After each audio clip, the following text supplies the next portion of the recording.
মিতু গ্রাম থেকে শহরে আসে তার ছোট্টবেলার খেলার সাথে ইয়াশের বাড়িতে হায়ার স্টাডি এর জন্য। বাসায় প্রবেশ করতে গেলে গেট লক পায়, তাই সে ইয়াশকে কল করে। বারে থাকার জন্য ও কল কেটে দেয়। ইয়াশ, কি করছিস?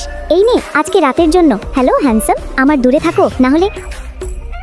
এটা কি করেছিস? তোর প্রয়োজন হলে তুই নে, আমার এসবের প্রয়োজন নেই। শালা, তোর কাছে আসাই ভুল হয়েছে। কি হলো, সারাদিন ধরে কল ধরিসনি কেন? আচ্ছা শোন, মিতু কিন্তু তোর বাসায় উঠবে, ওকে দেখে রাখিস। মা, এইসব কেন? হোস্টেলে যেতে বলো। হোস্টেলে যাবি কেন? বাসা থাকতে। আর তোরা না ছোটবেলায় খুব ভালো বন্ধু ছিলি, তাহলে প্রবলেম কোথায়? আবার আরেকটা ঝামেলা। দেখি কোথায় আছে ও। ওর কি কোনো কমন সেন্সও নেই? সারা দিন বসে অপেক্ষা করেছি, এখন তো আবার প্রচন্ড ঠান্ডাও লাগছে। আরেকবার কি কল দিব? বাসায় আমি থাকলে প্রবলেম হলে না বলে দিবি। কেন এভাবে নাটক করছিস আমার সাথে শালা? ঠিক সেই মুহূর্তেই হলুদ গাড়ি থেকে ইয়াশ নেমে আসে। ফোন কেন উঠাচ্ছিলে না?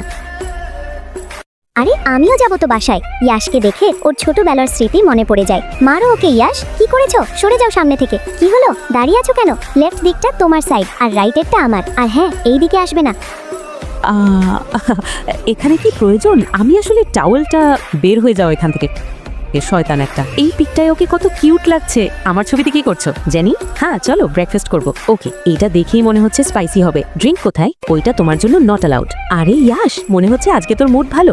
আজকে কি তাহলে ক্লাবে সুন্দরী নারীদের ব্যবস্থা করবো নাকি? কি আপনি? হাই, আমি ইয়াশের ফ্রেন্ড। হ্যালো, খাবার না খেয়ে কোথায় যাচ্ছ? ইমার্জেন্সি প্রয়োজন আছে, তুমি শেষ করে বাসায় চলে যেও। তুই কি ক্লাবে আসিস গেমস খেলতে? আরে বাদ দে, চল আমরা এনজয় করি। আমার কি এখন বাসায় যাওয়া উচিত? জেনি তো একা আছে। কোথায় ও? দেখতে পাচ্ছি না কেন। জেনি ওর সমস্ত অভিমান নিয়ে ইয়াশকে জড়িয়ে ধরে। তুমি অন্য মেয়েদের কাছে গিয়েছিলে না? গল্পটি ভালো লাগলে লাইক সাবস্ক্রাইব করো প্লিজ।